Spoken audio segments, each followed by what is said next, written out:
So what we're going to do for right now is I have downloaded Screencast-O-Matic to make these videos. So I'm going to try this, see how they work out.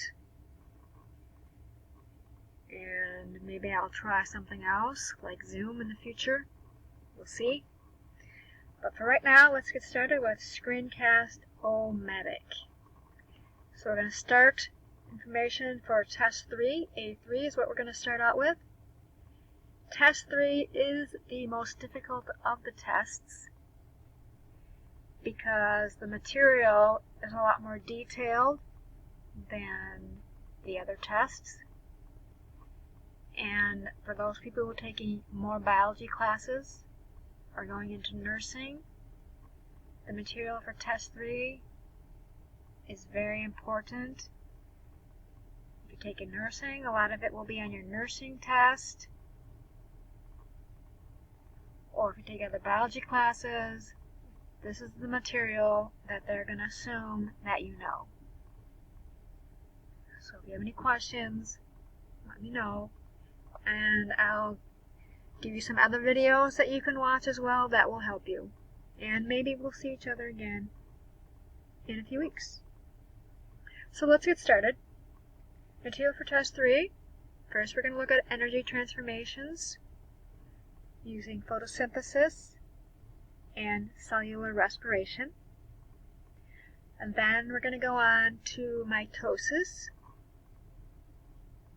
how cells divide. And then we're going to go on to meiosis and inheritance. So first, let's do an introduction to energy transformations before we actually get into photosynthesis. So we're going to start out here with Einstein. This is a picture of Einstein, and if I showed you this picture and I asked you who this was, probably nobody would recognize this as Einstein, because we're used to that picture with his hair, white hair and white mustache. Einstein is very important in quantum physics, and he is very famous for this formula right here, E equals mc squared. Energy equals mass times the speed of light squared. That relates matter with energy. Now c, right, is the speed of light. Now the problem with this formula, Einstein was aware of the problem, is this over here. The speed of light has been measured 163 times by 16 different methods over the past 300 years. Guess what? The speed of light appears to have been slowing down. So if the speed of light was slowing down, then we cannot actually say the speed of light is a constant. Right, next we're going to go into the laws of thermodynamics. When I use Screencast-O-Matic, I cannot just scroll down on my screen, so whenever I have to scroll down, I have to pause it and then move my screen down. So right now I'm going to pause it.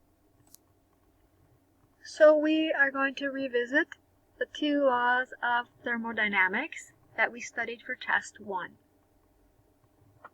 Remember, I warned you that you were going to see these again. So thermodynamics, how forms of energy relate to each other. So the first law, energy cannot be created nor destroyed, it can just change form. So that means energy is interconvertible. So let's look at this picture right here. Solar energy, energy from the sun, is going to be converted into chemical bond energy in the plants. So here it is. We make glucose, form glucose polymer, the carbohydrates, and the carrots. And then that chemical bond energy in the glucose was converted into phosphate bond energy form of ATP, and that was used in kinetic energy, so movement. Alright, the second law. Every time it changes form, some of that energy is going to be released as heat.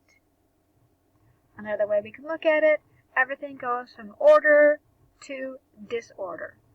So here it is, all organized, everything in order. All those molecules bounce around. And we get disorganized, increased disorder. We're over here. This is hot. This is cold. Heat's gonna leave. Disorder. And you probably can have felt this if you ever had a metal spoon in a pan. Or weather, like wind. So it's going to go from, the air is going to go high pressure to low pressure. And the faster the difference between the high pressure and the low pressure, the faster the wind is going to go. And now we're going to focus on the top picture. So we have the sun, solar energy. Producers or plants are going to trap that energy from the sun. Producers are also called autotrophs. Auto, self, like automatic, self. Troph means food, feed, so they're self-feeders. They make their own food. They are going to be converting inorganic into organic. And then consumers. Consumers are organisms that actually have to consume food. Heterotroph, the food is coming from other, right? It's from something else, so they have to eat food. And then we have decomposers, which are also consumers, heterotrophs. And these are also known as recyclers. And they are going to be breaking down the organic into the inorganic. They're extremely important. We'll talk more about decomposers later. And sometimes these decomposers do not wait until you're dead to try to decompose you. If anybody ever has had athlete's feet or ringworm, which is a fungus, not a worm, those are decomposers trying to decompose you ahead of time. Now if you look at the heat, see, energy is going to be lost as heat. This goes from one form to another form. And pay special attention to this box I have over on the side. Ecosystems are unable to flow without a constant external energy source. The sun is the ultimate source of energy for the earth. Alright, why? Well, this is because of the second law of thermodynamics. Go over here. Every time energy goes from one form to another, it gets released as heat. So we need an external energy source that can replace, here's the external energy source, that can replace all this energy. Here, follow this right here, the orange, but can replace all the energy that gets lost when chemical bonds are broken. Okay, now let's go to the bottom picture. The bottom picture also illustrates the second law of thermodynamics. In the first one, we have corn. Look, it has 1,000 calories. Cow is only going to get 100 calories from the corn. The human only gets 10. So start from the beginning. Let's say the corn has 1,000 calories of energy. Let's say a cow eats the corn. Now we know cows are not supposed to eat corn. They're supposed to eat grass. Remember, they have 4 stomachs. Their bodies are constructed just to eat grass, not corn. And that's the problem that we have with E. coli, with beef, is because they're eating corn.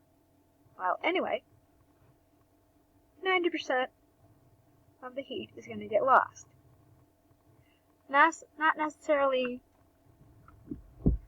lost in the way that it can't be used, not necessarily wasted, because the cow is pretty big, say it's a big cow, and the cow is warm-blooded. So all that energy is going to be used to heat up. Well, maybe not all of it, but some of that energy is going to be used to heat up the cow.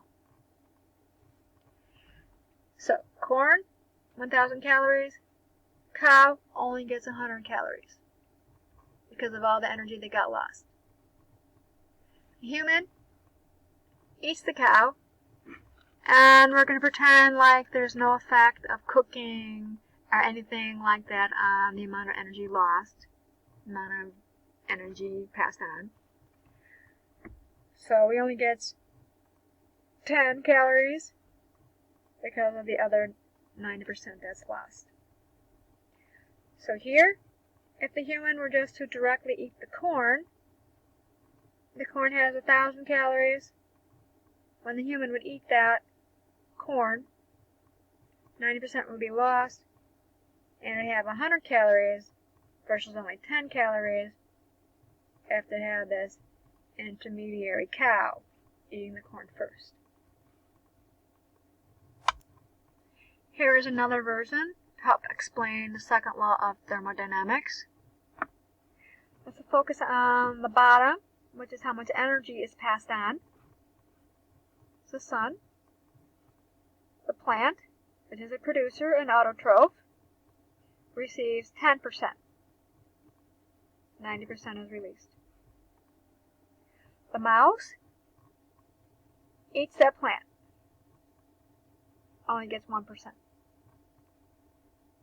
That bird, let's say it's a hawk, eats the mouse, only gets 0.1%. Let's say that bird dies. The decomposer eats that bird and only gets 0.1%.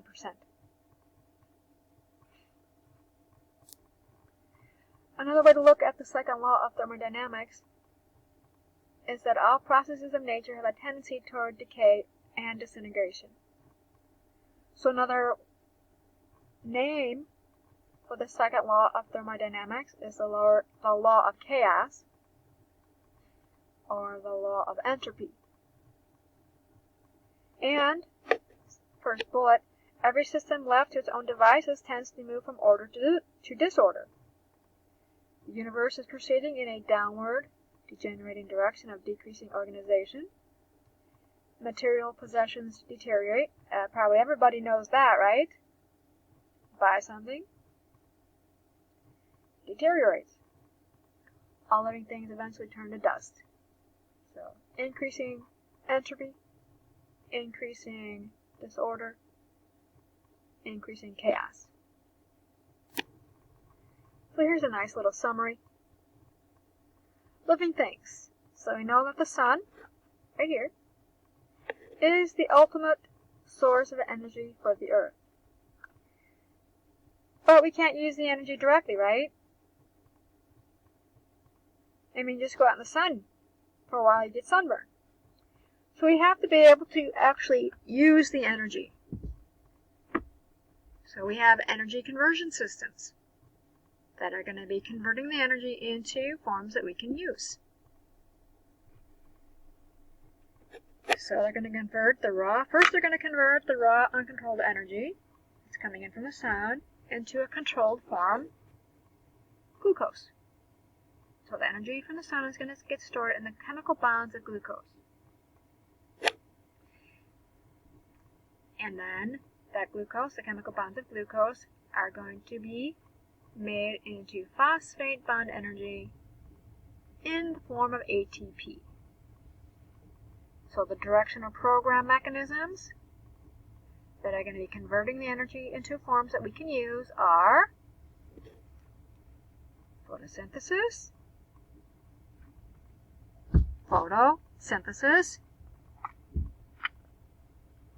right? That's going to be in the chloroplasts. So the autotrophs that have chloroplasts are going to do it this way. Cellular respiration in the mitochondria. Alright, another directional program converted into ATP. And what is controlling all these energy conversions?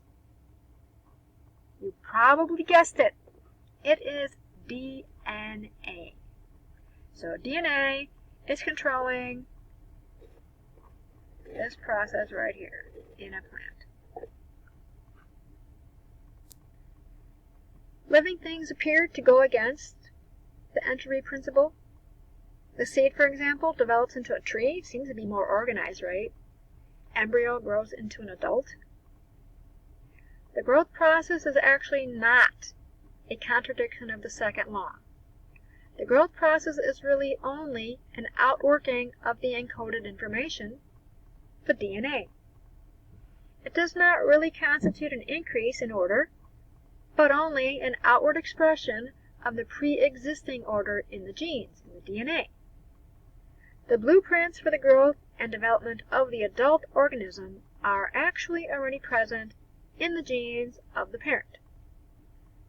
The entire system as a whole continues to run down as required by the second law of thermodynamics.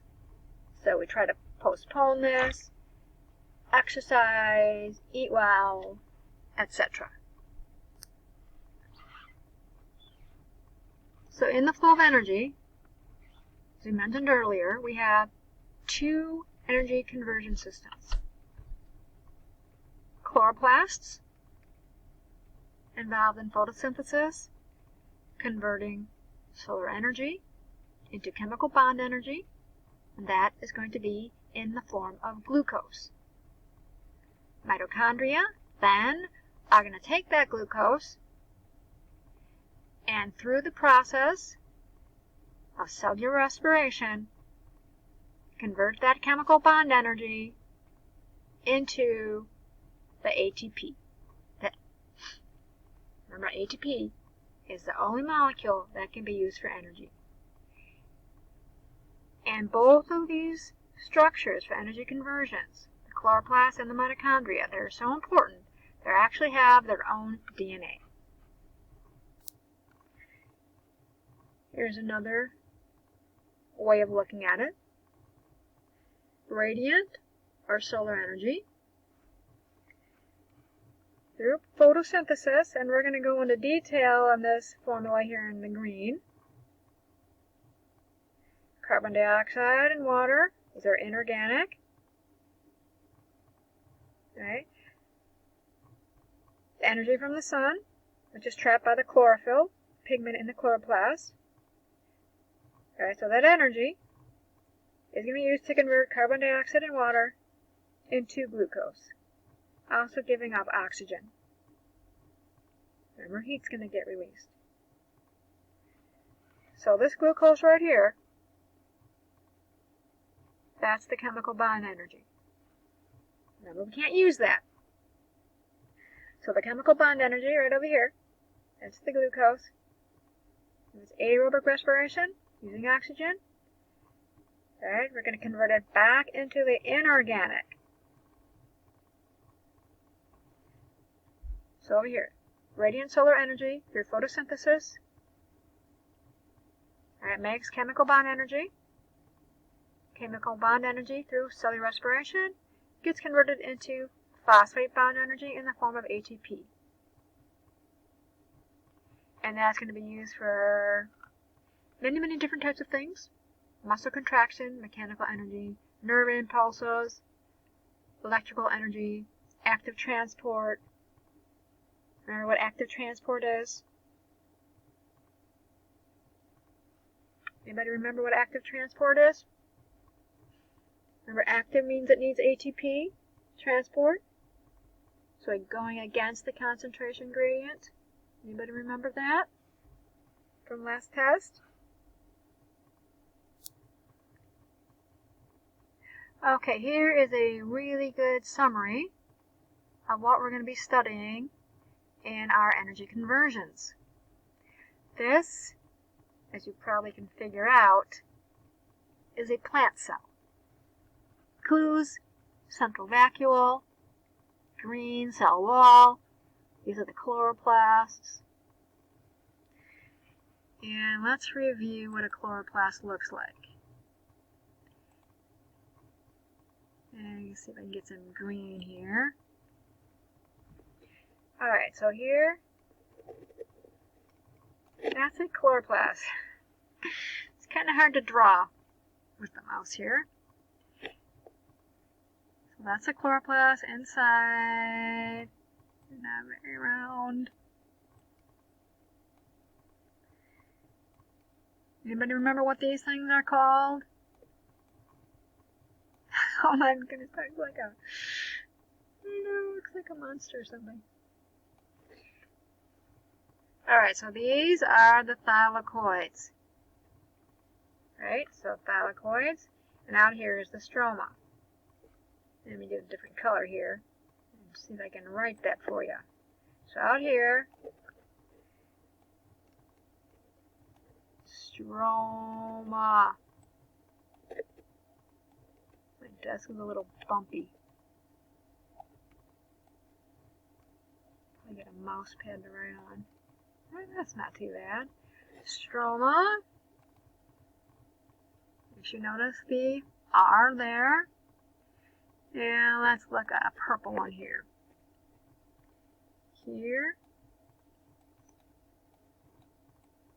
Thylakoid.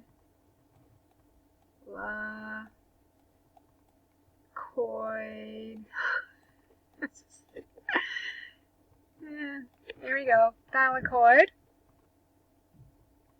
So, chloroplast, thylakoids, and stroma. One more thing we need to review. Let's get up red here. Orange, red, or whatever that color is. Anybody remember what a whole stack of thylakoids is called?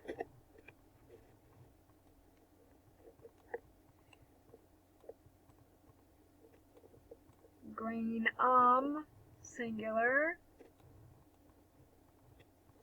Green, plural. So right here, that's the chloroplast. So let's look at the box. Solar energy, through the process of photosynthesis in the chloroplast, gets converted into chemical bond energy. So let's just stick with this part right now. Work out here, light reaction. The light reaction is going to take place in the thylakoids. Because this right here is either green, that is pigment in there, and that pigment is going to be trapping energy from the sun. So because it's trapping energy from the sun, it needs light. So it's called light reaction.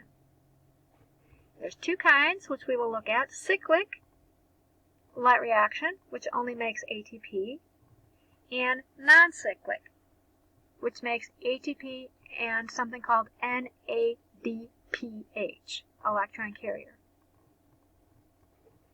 Out of the stroma out here, see the blue here,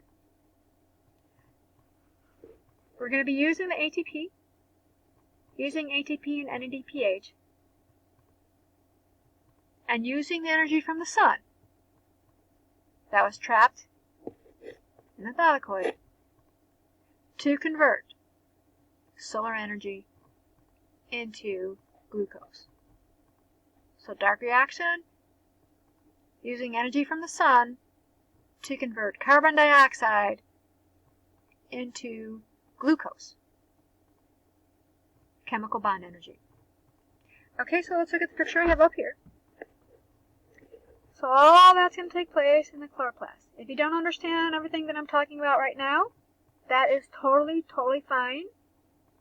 I'm just giving you a summary of what we're going to be looking at in the future for test 3. So here, inside the chloroplast, trapping energy from the sun, and we're going to be converting that energy into glucose. Alright? Now that glucose, let me get will be another color, easy color to see. How about this color? So glucose, out here in the stroma, so right over here, this is where the glucose is going to be made.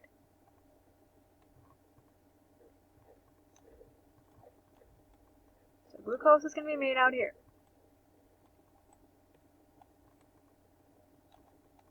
That glucose, it's made out here inside the chloroplast. Now it's going to go to the cytoplasm. Maybe I should use a darker color. Red again. So it's going to go out into the cytoplasm. Or it's going to be broken into two. Split into two. Glycolysis splitting into two. And then once it's split into two, it's going to go into the mitochondria. Mitochondrion singular. And inside this mitochondria, look at our next part, chemical bond energy is going to be converted into ATP phosphate bond energy. Alright, so that's just a summary. Again, if you do not understand all of that, that is totally okay. Next, we're going to look at energy conversions found in nature. Here's that word autotroph we just saw, producers, auto, self, automatic, self-feeders.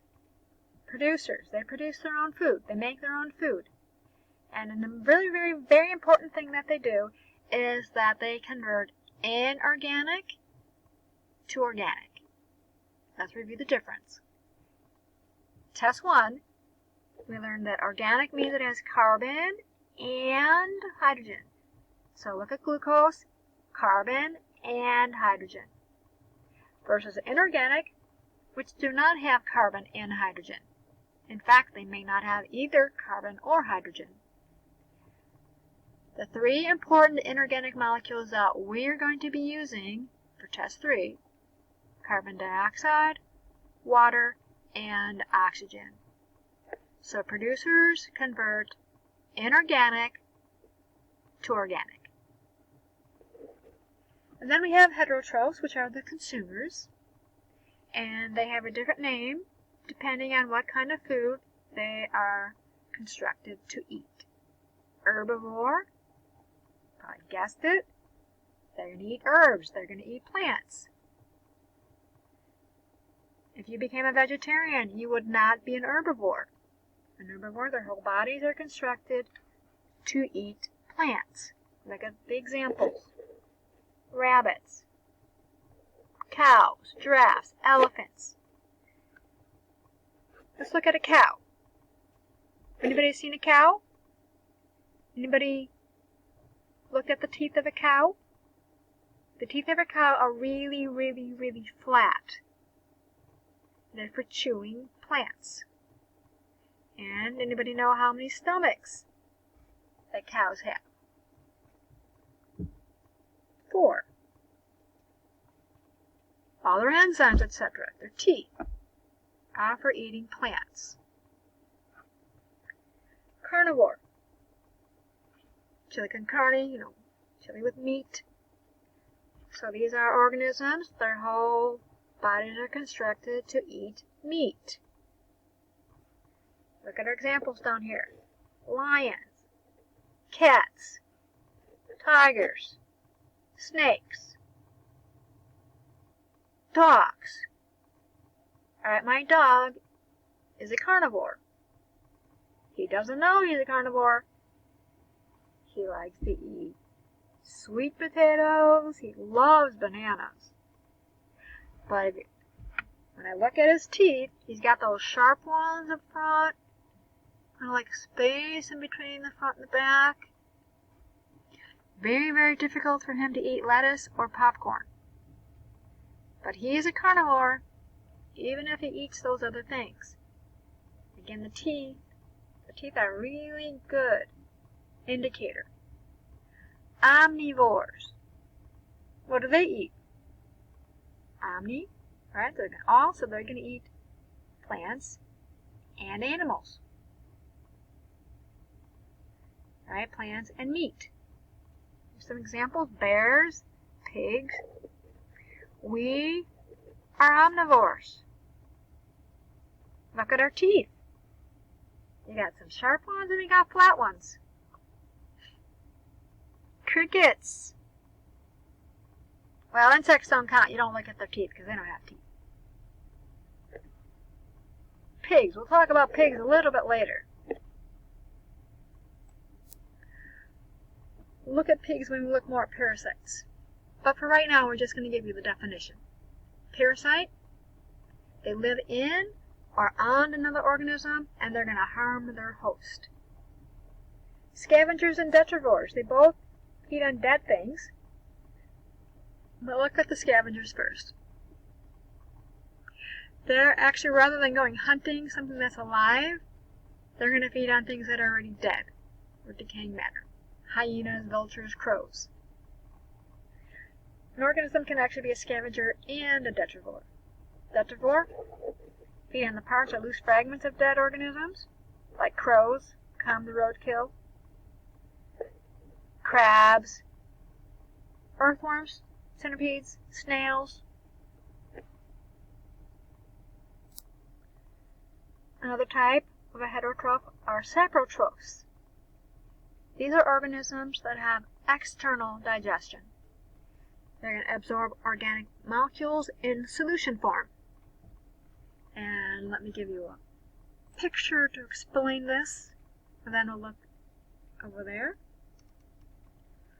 Let's see, here's an opossum.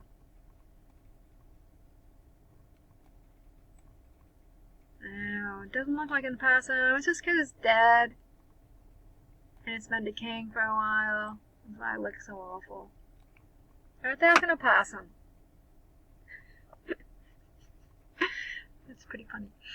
Okay, then, let's say we have some blue.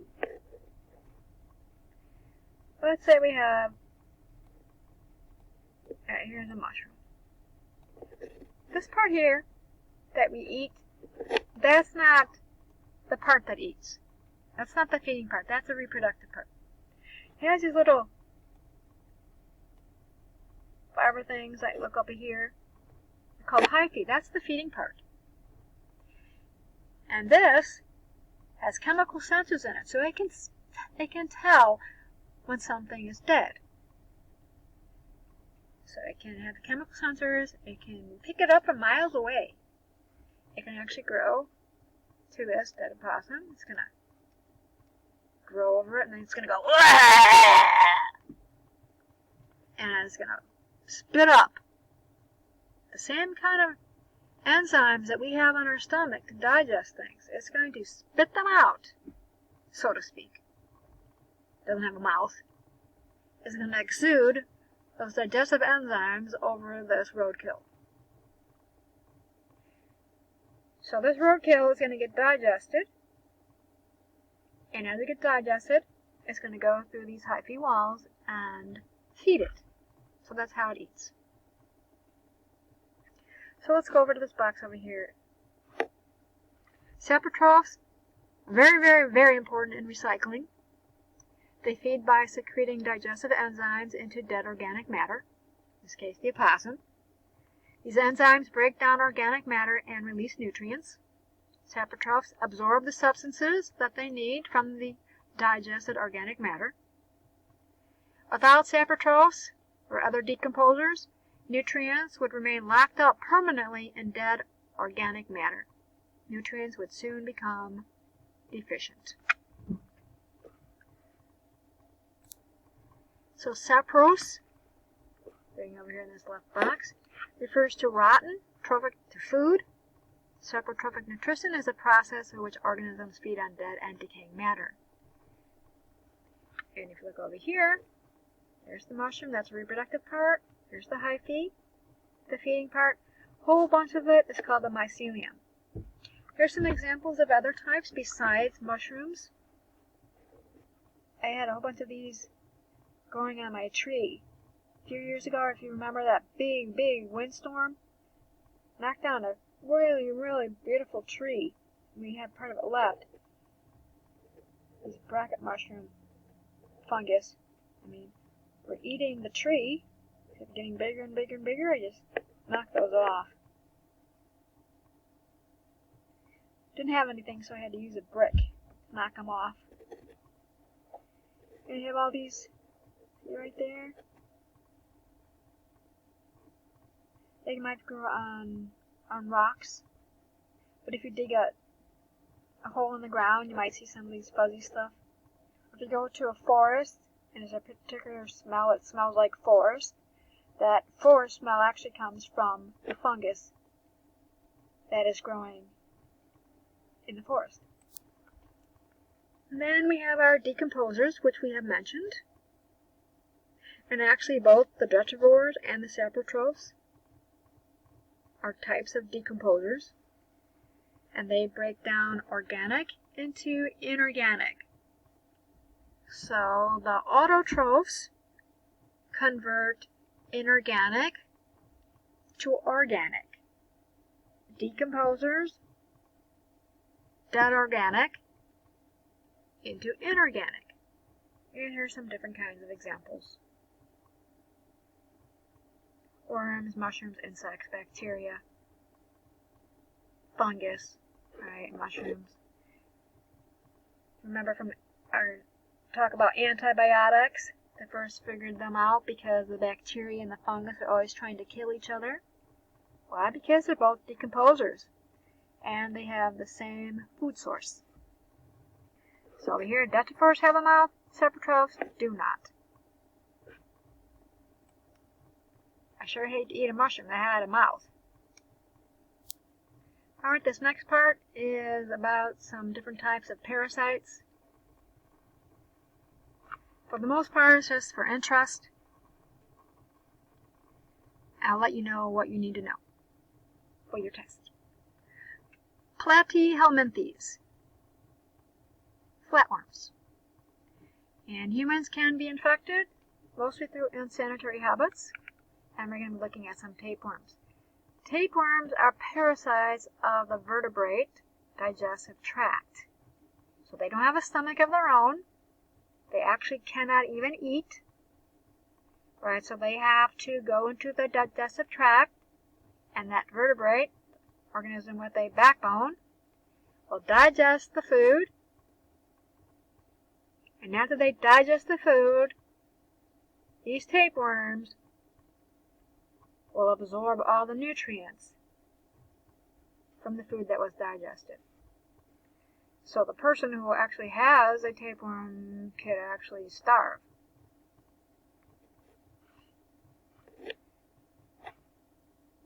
And also look here in green. Many of the tapeworms produce substances that inhibit digestive enzymes, also reduce the pH to a level at which they, but not the digestive enzymes, can function. And here is a picture of a tapeworm. See all the hooks on it, suckers, so it can grab onto you. It produces these little subunits called proglottids. Right over here, see, proglottids. And these can produce a dozen proglottids a day, and up to they can live about 20 years. Here's the head, here's the neck, and this is where actually the proglottids are being produced, being formed. So the ones that are here are younger, the ones that are down here are older. And in each one of these proglottids is about 100,000 eggs.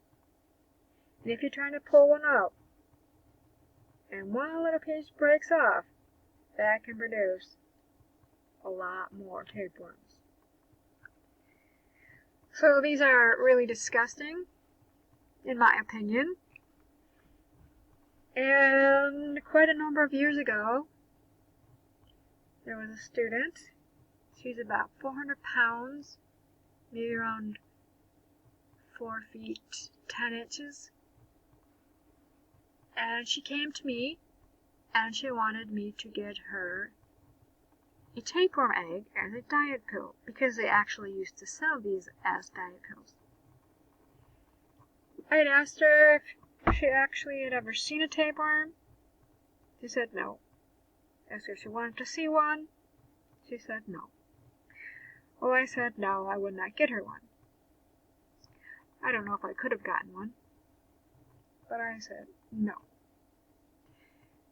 And the problem with getting these as diet pills is, instead of actually changing their eating habits, is that when they have a tapeworm, they're eating more and more and more and more and more because they're hungry, because they're not getting the nutrients that they need.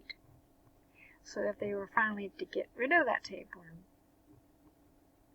and now their eating habits are even worse, it's not going to help the matter. The way they used to get rid of these is the person who had the tapeworm could not eat for a few days. And then they had put some food in front of the person's mouth. The worm has chemical sensors so it can sense that there's food out there, and it would come out the mouth, or the other end sometimes.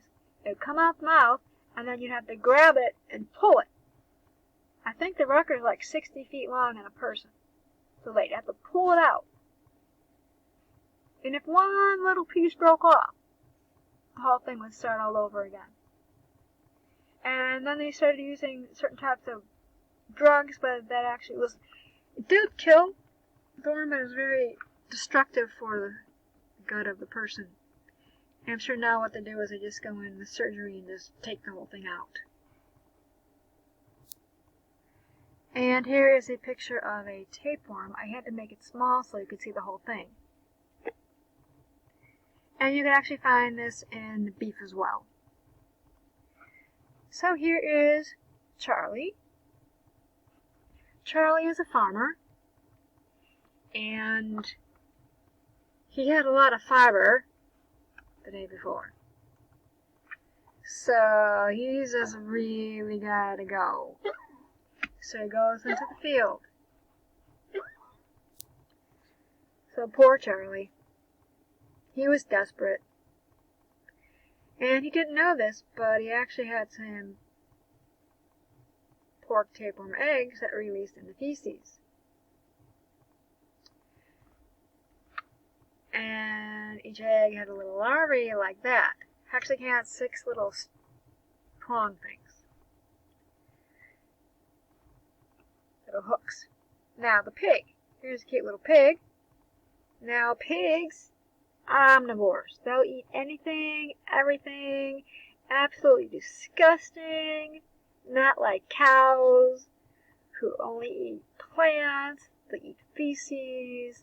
They'll eat each other. I think I might have told you the story about my neighbor. When he was growing up, he had a neighbor in Michigan, and the neighbor had pigs, and he went to feed his pigs, had a heart attack in the pig pen, and the pigs were eating him.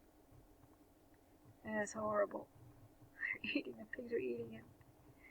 The wife came out and found him being eaten by the pigs. Anyway, so the pigs, they ate the feces, and they're not going to bother the pig. A lot of these parasites have to have certain hosts that they're going to go through. And it has to be the host in the right order, otherwise it's not going to work. They will actually not be able to reproduce. So it's not going to hurt the pig. The eggs are going to hatch in the pig's intestine. Larvae are going to enter the blood and the lymph vessel of the intestine. And then they're going to migrate to the muscle. That's the part where people eat. And it's going to be encysted. A cyst is going to form around it. And it's going to stay there until the next human eats it. Now Charlie's raising these pigs to eat. So Charlie and his family, alright, when the pig's big enough, they eat their pig. And once they eat the pig, that cyst comes off. And with that little worm, starts to develop. And it attaches to the intestines with those hooks on it. And it starts to grow. And now Charlie's got a tapeworm. And one way we can stop getting that. So break that cycle. As well, Charlie shouldn't be pooping in his field, right? Or we can make sure that we cook the meat. Don't eat rare meat, especially beef or pork. If you ever looked on YouTube videos when they're doing inspections of beef, this goes down so fast. So if your meat has like a little cyst-looking thing, it actually might be a tapeworm egg.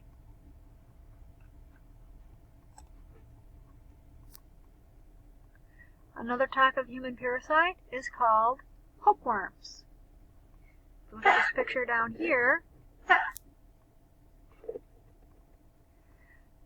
So here's the mouth.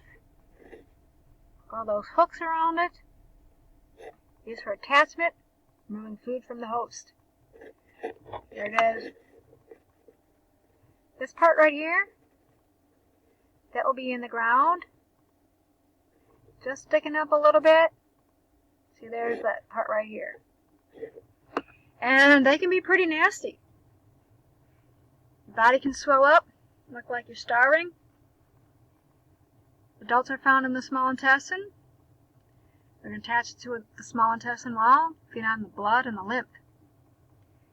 Eggs pass out through feces,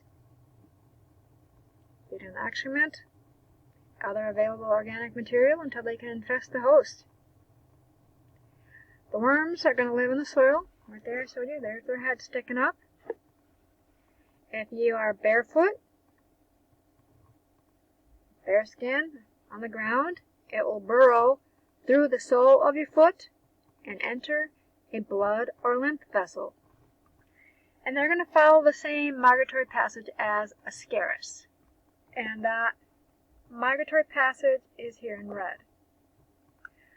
So the parasites not only have to follow a certain pattern of hosts before they can reproduce, they often have to find, inside the host, they have to follow a migratory passage. And if that passage gets interrupted, then they will not be able to reproduce. So this migratory passage in Ascaris, the roundworm, which is about 12 inches long,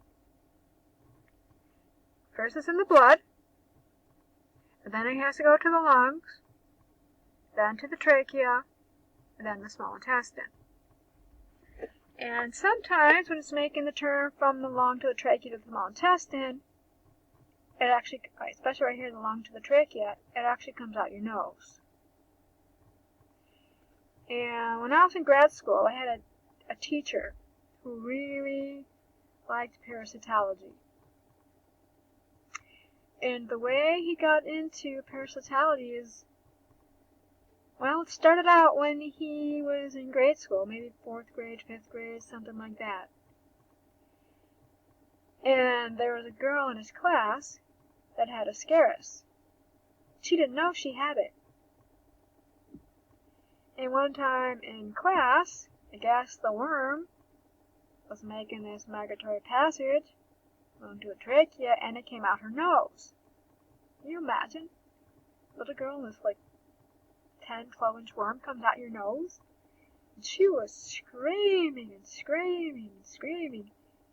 And he's just like, wow, that is so interesting. Can I take that home with me? So that's how he got into parasitology. Actually, most of these pictures, like Charlie and all that, they came from him. So back to our hookworms. They're actually going to compete with humans for the food and blood. And even though they're small, up here look, 1 centimeter, 0.7 centimeters, they can cause severe infection because each worm consumes 0.03 milliliters of blood per day. And there can be a lot of worms. So infection by many worms can use up to 200 milliliters of blood per day, which causes anemia. This infects hundreds of millions of people in the warmer regions of the world, including several million in the southeastern U.S., and actually there have been some around here as well. The next human parasite that we're going to look at is called pinworms. Some of you may have had them. I have not had them. My sister has. Pinworms are small worms that infect the intestines, and they are actually the most common worm infection in the United States, especially with school-aged children. It's very contagious. Pinworm eggs are spread directly from person to person. They can also be spread by touching bedding, food, or other items contaminated with the eggs. Typically, children are infected by unknowingly touching pinworm eggs, putting their fingers in their mouths. It's mostly in children because they're more apt to put their fingers in their mouths, more apt to play in the dirt and not wash their hands, put their hands in the mouth. Eggs are swallowed, eventually hatch in the small intestine. Worms mature in the colon. Female worms then move to the child's anal area, especially at night, and deposit eggs.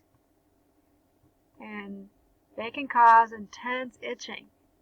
That usually is the key of knowing that your child has it. The area can become infected if they're scratching the anal area. Eggs can get under the children's fingernail because they're scratching, transfer it to other people in the family, put them the eggs and other items in the house. Difficulty sleeping because of the itching, intense itching around the anus, and that usually is the key thing, is the itching. Signs and tests.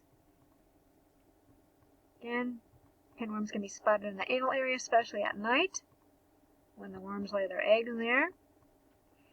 That your doctor may have you do a tape test. They have something called Gram sticky tape, or you can just get some Scotch tape, some cellophane tape, put it around the anal area. You can leave it there till morning, or just leave it there for a time, and take that tape into the doctor, and they'll look for eggs using a microscope. There is treatment available over the counter by prescription. And if one person has it in the family, probably more than one have it. So you can control the eggs. Make sure you clean the toilet seats daily. Keep your fingernails short and clean. Wash all the bed linen twice a week. Wash hands before meals, after using the toilet. Avoid scratching affected areas. You can contaminate your fingers. Keep your hands and your fingers away from your nose and your mouth. And everybody in the family should do that. Now, I told you my sister had pinworms. We actually had medicine. It tasted really, really good. And it was in the refrigerator that we had in our basement. And you had to really want to get into that refrigerator to actually open it, because every time you opened it, you got an electric shock. But I really, really, really liked that worm medicine, so I'd go down there and glug the worm medicine, which is maybe why I never got worm medicine. Alright, well, the worm medicine actually never worked. Never helped my sister get rid of her pinworms. And this is really disgusting. But she said that she could actually feel the worms in her butt. And she'd stick Vaseline up her butt. I don't know, it just helped get rid of that movement, I guess. And then she went and told my father, the worm medicine is not helping. It's not helping at all. So he suggested that she take garlic. So she started taking garlic pills, and very, very shortly after that, all the worms were gone. So garlic is really good at killing parasites, killing worms. So garlic is really, really good. That's the moral of the story. Alright, so let's just recap our energy conversions. Here we'll look at a forest food chain. So we're starting with solar energy. And we have organic molecules. We're going to have water, oxygen, carbon dioxide. So the plant, the producer, the autotroph, is going to be converting solar energy into chemical bond energy and making glucose. Alright, let's say we have a consumer. Look, we have all different kinds. Right? You have herbivore, omnivore, and carnivore. We have an herbivore, some kind of beetle, that's going to eat the plant. It only gets 10% of the energy that was in that plant. 90% was released. The omnivore can eat all different kind of things. Eats the beetle. It only gets 10% of the energy that the beetle had. 90% was released. And then we have a carnivore. Carnivore ate the mouse. Right, only get 10% of what the energy was in the mouse. And then we have a bird, maybe a hawk, eats that snake, and only gets about 10% of the energy that was in that snake. And then all these different levels, producers, herbivores, omnivores, carnivores, they're all decomposed back into the elements. One more slide. Trophic levels or energy levels. Notice, producers, there's a lot more of them. And the primary consumers, let's say that's 100% of energy. They only get 10%. They only get 1%, 0.1. So for those living up here, they're going to have to eat more food than those down here because they only get 0.1% of the energy from the food that they eat. Detrivores, recyclers, decomposers, bacteria, fungi, saprotrophs, they are going to break down all different levels, all the levels that there are. Alright, that's it for this lecture. We covered a lot. And next time, we'll talk about Lyme disease, ticks, and we'll get into our photosynthesis.